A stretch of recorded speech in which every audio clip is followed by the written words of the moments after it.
Hello everyone, welcome back to this channel.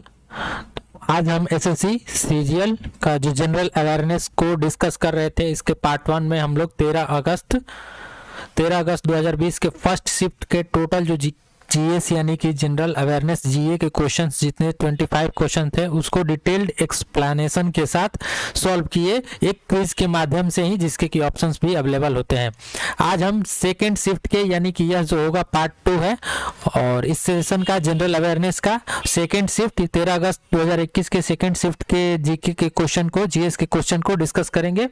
और यदि आप अब तक इस चैनल पर नए हैं तो चैनल को जरूर सब्सक्राइब कर लें, वीडियो को लाइक करें और दोस्तों के पास शेयर जरूर करें। आप इसका पीडीएफ भी डाउनलोड कर सकते हैं। पीडीएफ डाउनलोड करने के लिए हमारे टेलीग्राम चैनल एडिटोरियल वोकैब्स 1 इसको ज्वाइन कर लें, यहाँ पे आपको पीडीएफ मिल जाएगी। शुरू करते हैं फर्स्ट क्वेश्चन से। और फर्स्ट क्वेश्चन है आपका, रोजा वन्यजीव अभ्यारण्य निम्नलिखित में से किस राज्य में है? रोजा वन्यजीव अभ्यारण्य आपके ऑप्शंस है त्रिपुरा, हरियाणा, पंजाब और असम।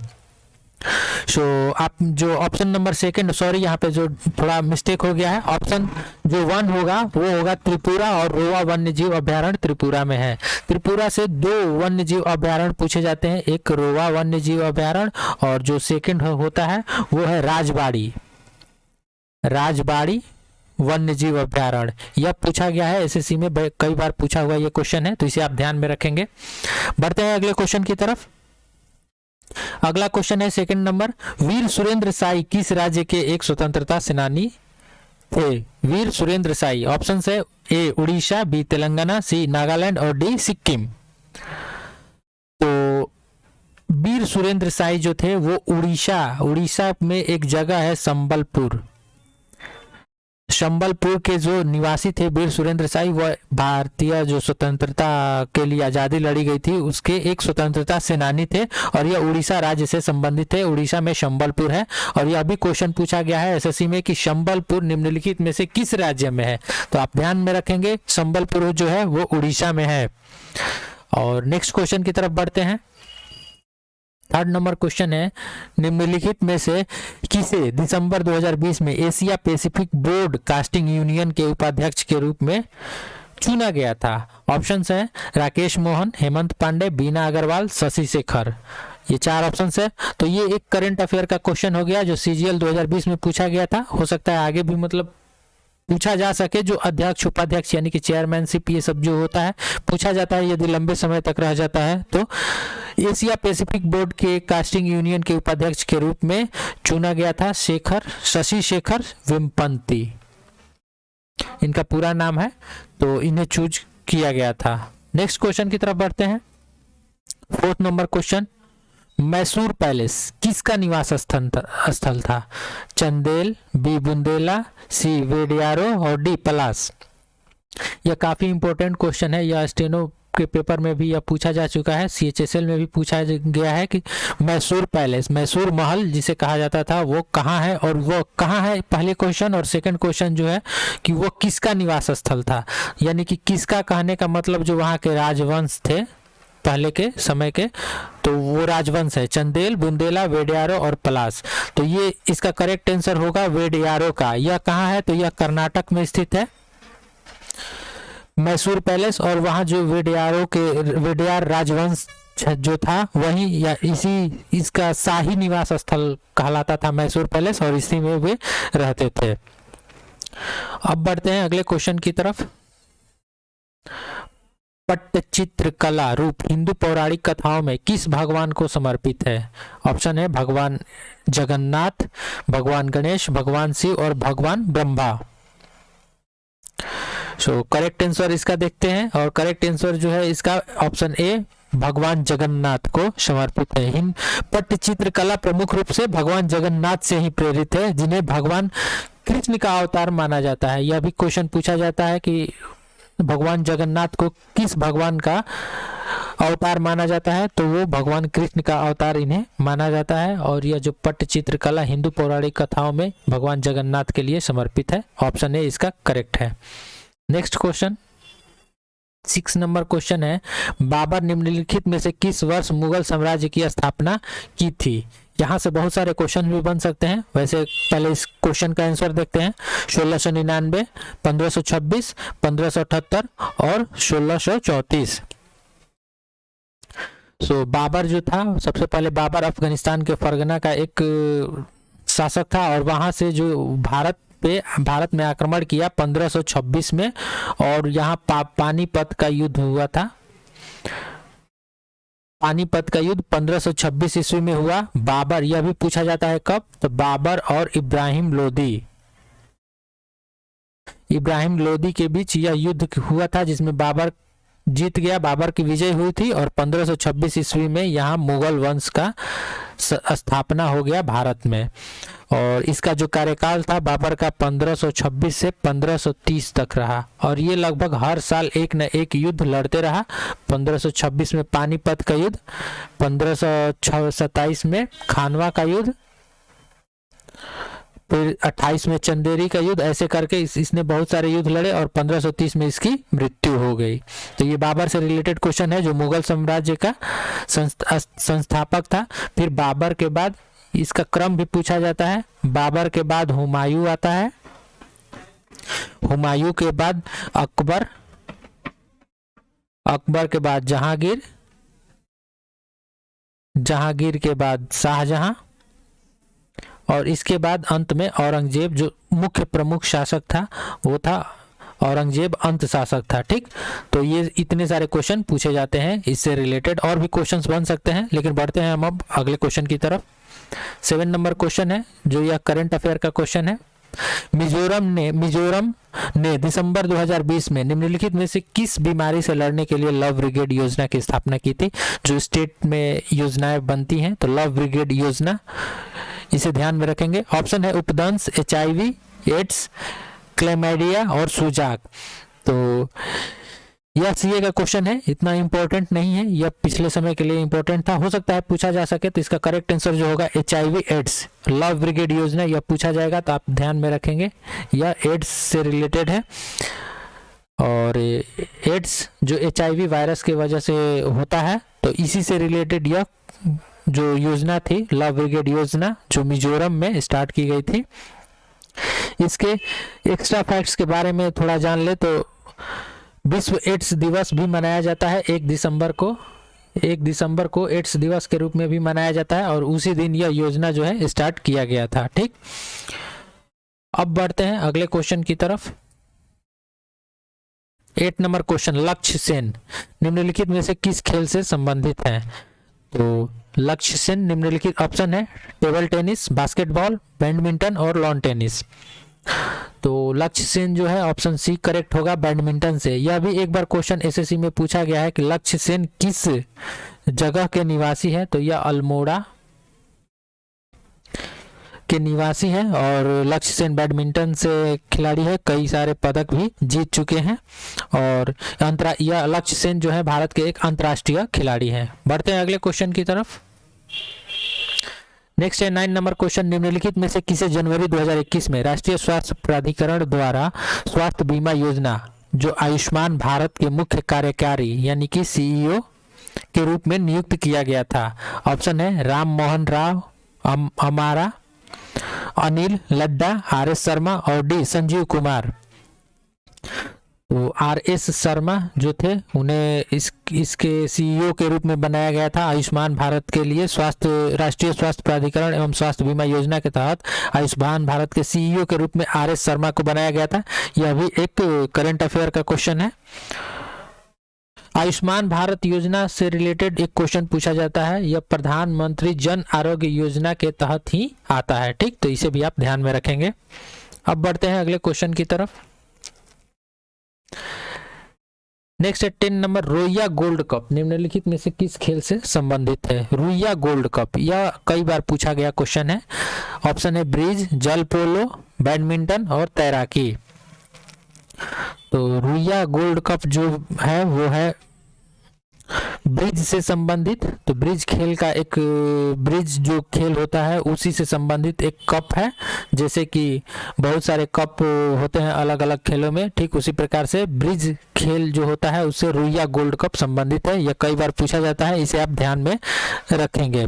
एक और इम्पोर्टेंट को जो क्वेश्चन पूछा जाता है होलकर ट्रॉफी, इसे भी ध्यान में रखेंगे। रुइया गोल्ड कप और ये ब्रिज खेल से संबंधित है होलकर ट्रॉफी। और भी अलग अलग है, जैसे बैडमिंटन में अलग होते हैं, तैराकी में अलग, तो रुइया के लिए याद रखेंगे रुइया गोल्ड कप ब्रिज खेल से संबंधित है। नेक्स्ट क्वेश्चन है 11 नंबर, यह करंट अफेयर का क्वेश्चन है। निम्नलिखित में से किसे जनवरी 2020 में SBI cards and payment services limited के प्रबंध निर्देशक यानी कि एमडी और मुख्य कार्यकारी अधिकारी सीईओ के रूप में नियुक्त किया गया? ऑप्शन है रजनीश कुमार, अश्विनी कुमार तिवारी, स्वामीनाथन, डी राम मोहन राव हमारा। तो इसका जो ऑप्शन डी है वो करेक्ट आंसर है। एसबीआई के payments and card services limited के एमडी एंड सीईओ दोनों नियुक्त किए गए हैं राम मोहन राव हमारा। नेक्स्ट क्वेश्चन की तरफ बढ़ते हैं। 12 नंबर क्वेश्चन, भारत के संविधान के निम्नलिखित में से कौन सा अनुच्छेद कहता है कि भारत का एक उपराष्ट्रपति होगा? और आपके ऑप्शन है अनुच्छेद 75, अनुच्छेद 56, 45 और 63। तो इसका जो करेक्ट आंसर है वो होगा अनुच्छेद ऑप्शन डी, अनुच्छेद 63, बिकॉज जो आप जानते हैं राष्ट्रपति से संबंधित आर्टिकल 62 तक फिनिश हो जाता है और 63 से जो है उपराष्ट्रपति के लिए आर्टिकल्स चलने लगते हैं। तो इस प्रकार से इसे आप याद में रख सकते हैं। और रही बात ये जो दिए गए आर्टिकल्स, तो अनुच्छेद 75 में यह कहा गया है कि भारत के प्रधानमंत्री की नियुक्ति राष्ट्रपति करता है। जो भारत का प्राइम मिनिस्टर होगा उसकी नियुक्ति जो होगा वो प्रेसिडेंट करेगा। यह अनुच्छेद 75 से संबंधित है। और अनुच्छेद 56 जो है इसमें कहा गया है कि अनुच्छेद 56 में प्रेसिडेंट के टाइम ड्यूरेशन यानी कि कार्यकाल के बारे में बात करी गई है। आर्टिकल 56 ये भी याद रखेंगे। और आर्टिकल 45 जो है इसमें बच्चों के लिए मुफ्त और अनिवार्य शिक्षा का प्रावधान है। यह क्वेश्चन भी पूछा जाता है कि चिल्ड्रन के लिए child education, free child education यानी कि मुफ्त शिक्षा जो बच्चों के लिए दिया जाता है वो किस अनुच्छेद में है? तो नीति निर्देशक तत्व के ये 50 आर्टिकल 45 में यह अवेलेबल है। अब बढ़ते हैं अगले क्वेश्चन की तरफ। नेक्स्ट 13 नंबर क्वेश्चन है, दाब का मान प्राप्त करने के लिए आप थ्रस्ट को किसे विभाजित करते हैं? ठीक, तो थ्रस्ट जो होता है इसका फॉर्मूला होता है इज इक्वल टू दाब बाई एरिया यानी कि क्षेत्रफल। तो इसका करेक्ट आंसर जो होगा आपका वो होगा क्षेत्रफल, option C number option C number जो क्षेत्रफल होगा, दाब बाई क्षेत्रफल बराबर थ्रस्ट। यह फिजिक्स का क्वेश्चन है, आप इसे ध्यान में रखेंगे, यह कॉमन फिजिक्स है, इसे पूछा जाता है। नेक्स्ट है 15 नंबर क्वेश्चन। 14 नंबर क्वेश्चन, निम्नलिखित में से किस देश के साथ भारत ने फरवरी 2020 में लालंदर बांध जिसे कि सतूत बांध के नाम से भी जाना जाता है, सतूत बांध के निर्माण के समझौते पर हस्ताक्षर किए हैं, वो कहाँ है? ठीक, तो वो अफगानिस्तान में है। आप इसे ध्यान में रखेंगे। अफगानिस्तान के साथ भारत का जो रिलेशनशिप काफी अच्छा था, लेकिन जब से तालिबान का वहां पे कब्जा हो गया है तब से थोड़े संबंध खराब हो चुके हैं। यह क्वेश्चन पूछा जाता है और कई बार पूछा गया है कि यह बांध भारत और अफगानिस्तान के समझौते के लिए ही बनाया गया था और इसी बांध से भारत और अफगानिस्तान के बीच समझौता कायम हुआ। इसके बहुत सारे यूजेस है इस बांध के, उसके बारे में चर्चा नहीं करेंगे। बढ़ते हैं अगले क्वेश्चन की तरफ। 15 नंबर क्वेश्चन है, निम्नलिखित में से किसका उपयोग टूथपेस्ट बनाने के लिए नहीं किया जाता है? ठीक, टूथपेस्ट यानी कि जो वो टूथपेस्ट जिससे कि लोग ब्रश करते हैं उसका उपयोग नहीं किया जाता है बनाने में। तो option A galena, B silica, C चूना पत्थर और डी एल्यूमिनियम ऑक्साइड। तो इसमें जो सिलिका का यूज किया जाता है टूथपेस्ट में, चूना पत्थर का भी यूज किया जाता है, एल्यूमिनियम ऑक्साइड का भी यूज किया जाता है, लेकिन गैलेना का यूज नहीं किया जाता है टूथपेस्ट बनाने में। गैलेना पता है, गैलेना जो है इससे क्वेश्चन पूछा जाता है, यह शीशा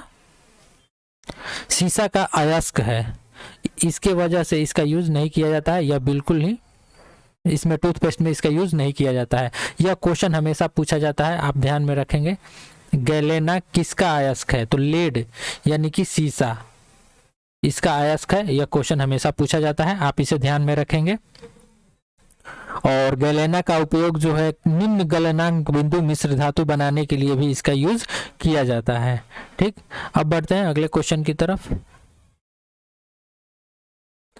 अगला 16 नंबर क्वेश्चन है, नहर का एक प्रवाह जहां उत्थान द्वारा भूमि की ढलान के विरुद्ध पानी के बहाव को रोकने के लिए मजबूर किया जाता है, उसे क्या कहा जाता है? जो नहर होते हैं, तो यह ज्योग्राफिकल क्वेश्चन है। ऑप्शन है भूमिगत जल तालिका, वाराबंदी प्रणाली, लिफ्ट नहर और डी प्रवाह नहर। तो इसका जो करेक्ट आंसर होगा ऑप्शन सी लिफ्ट नहर होगा। लिफ्ट नहर, नहर का एक प्रवाह जहां उत्थान द्वारा भूमि की ढलान के विरुद्ध पानी को, यह एक परिभाषा ही है लिफ्ट नहर का, जो आपको जियोग्राफिकल टर्म है, जियोग्राफी में पढ़ने को मिलेगा। ठीक, तो बढ़ते हैं अगले क्वेश्चन की तरफ, जिसमें कुछ ज्यादा एक्स्ट्रा फैक्ट्स होंगे, उसको हम बताएंगे। 70 नंबर क्वेश्चन है, भूकंप विस्फोट जैसे आवेग से उत्पन्न लोचदार तरंग को क्या कहते हैं? जो भूकंप आता है और उसके वजह से लोचदार तरंग निकल के बाहर आती है, उसे क्या कहा जाता है? ऑप्शन है विवर्तनिक बदलाव, अभिकेंद्र, भूकंपीय तरंग और ध्वनि तरंग। तो उस तरंग को जो भूकंप से रिलेटेड होता है उसे कहा जाता है भूकंपीय तरंग। ठीक, अभिकेंद्र जो होता है, जैसे कि यह भूकंप आया इस क्षेत्र में और इसका जो सेंटर होता है इसको कहा जाता है अभिकेंद्र। तो यह तो बिल्कुल नहीं होगा। तो भूकंपीय तरंग यानी कि यह वेव के बारे में बात किया जा रहा है, तो भूकंपीय तरंग ऑप्शन सी करेक्ट होगा। ध्वनि तरंग से तो संबंधित है नहीं। ध्वनि से याद रखेंगे, ध्वनि का वेग पूछा जाता है 332 मीटर पर सेकेंड, यह जो इसका वेग होता है। बढ़ते हैं अगले क्वेश्चन की तरफ।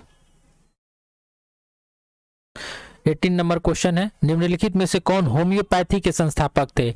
यह क्वेश्चन जो है वो CHSL और CPO के भी एग्जाम में पूछा गया है। होम्योपैथी के संस्थापक कौन थे? ऑप्शन है FG Hopkins, Selman Waksman, Samuel Hahnemann और रॉबर्ट कोच। इसका ऑप्शन सी करेक्ट आंसर है सैमुअल हनीमैन। इसका जो इनका जो जन्म हुआ था सैमुअल हनीमैन का, वो 1755 ईस्वी में हुआ था और इन्होंने ही होम्योपैथ के जनक के रूप में इन्हें जाना जाता है, सैमुअल हनीमैन को। बढ़ते हैं अगले क्वेश्चन की तरफ।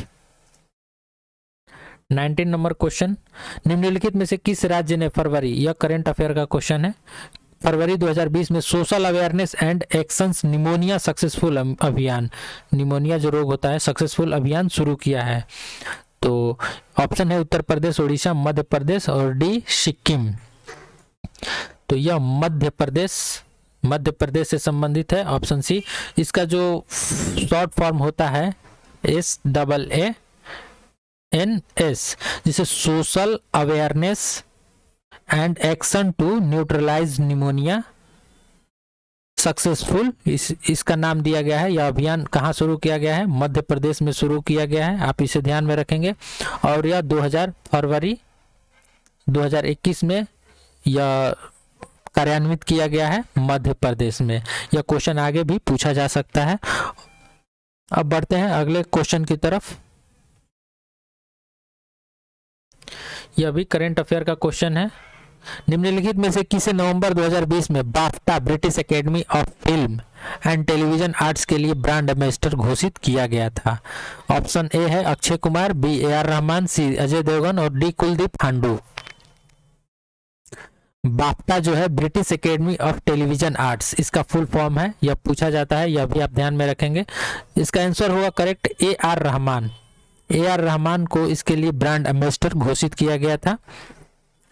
यह नेटफ्लिक्स द्वारा समर्थित जो नेटफ्लिक्स एक ओटीटी प्लेटफॉर्म है, इसके द्वारा समर्थित एक पहल के उद्देश्य से भारत में फिल्म, गेम या टीवी में काम करने वाली 5 प्रतिभाओं की पहचान करना इसका मेन उद्देश्य था। इसके लिए इनको जो है ब्रांड एम्बेसडर बनाया गया था। और यह बाफ्टा पुरस्कार जो है पर ईयर दिया जाता है, हर एक साल इसे दिया जाता है।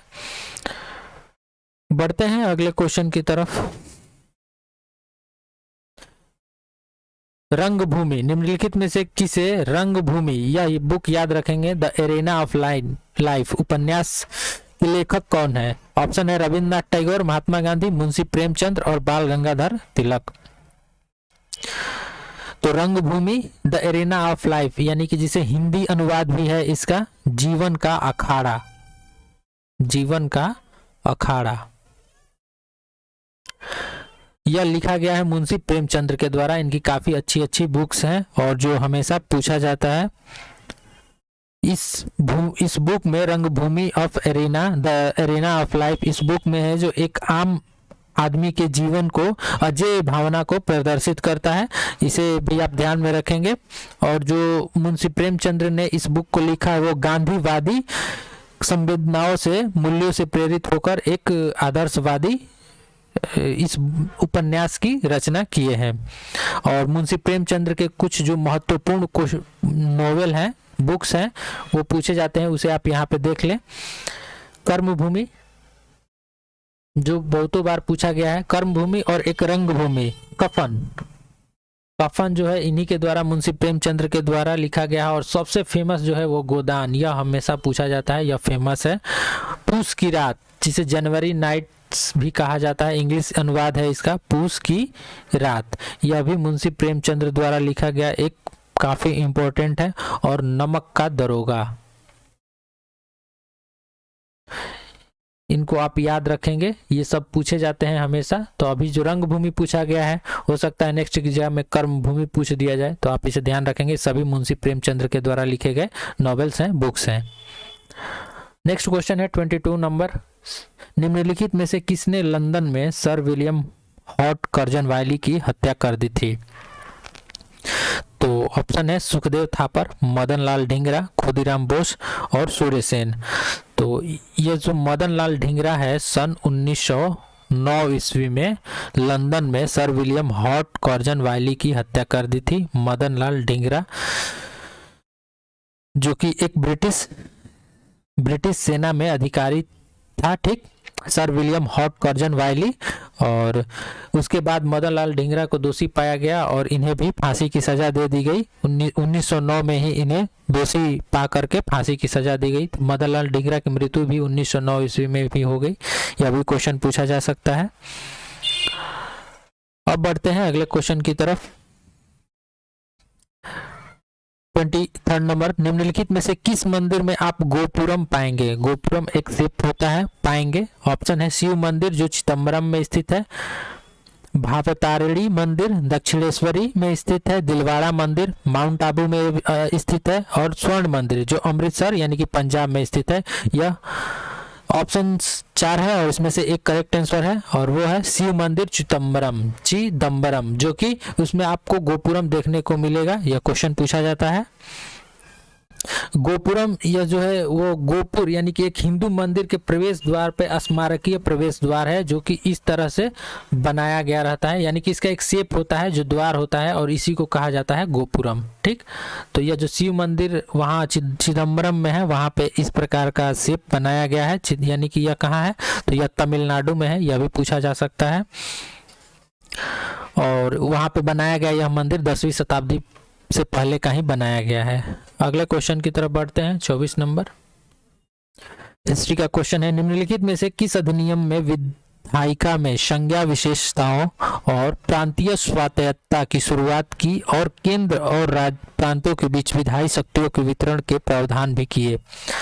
भारत सरकार अधिनियम 1958, 1919, 1935, भारत सरकार अधिनियम 1935 और भारत सरकार अधिनियम 1909। तो इसका करेक्ट आंसर होगा भारत सरकार अधिनियम 1935। सबसे ज्यादा बदलाव आपको देखने को मिलेगा तो वो भारत सरकार अधिनियम 1935 में ही देखने को मिलेगा। ठीक, तो इसी से ज़्यादा क्वेश्चन पूछा जाता है। आपको न भी पता हो तो भारत सरकार अधिनियम 1935 आप टिक कर सकते हैं, करेक्ट होगा, क्योंकि ज़्यादा बदलाव इससे हुए थे।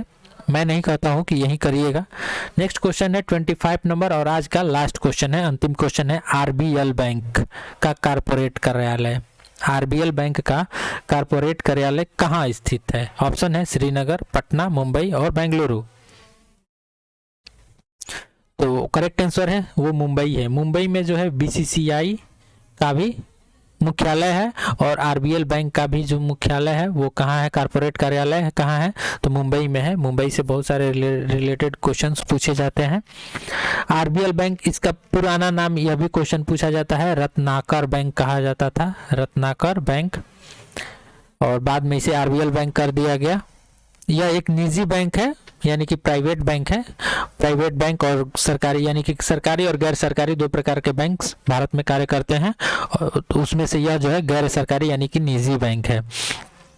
1970 ईस्वी से ही इसका लाइसेंस यानी कि एसबीआई से मिला हुआ है, प्राप्त हुआ है।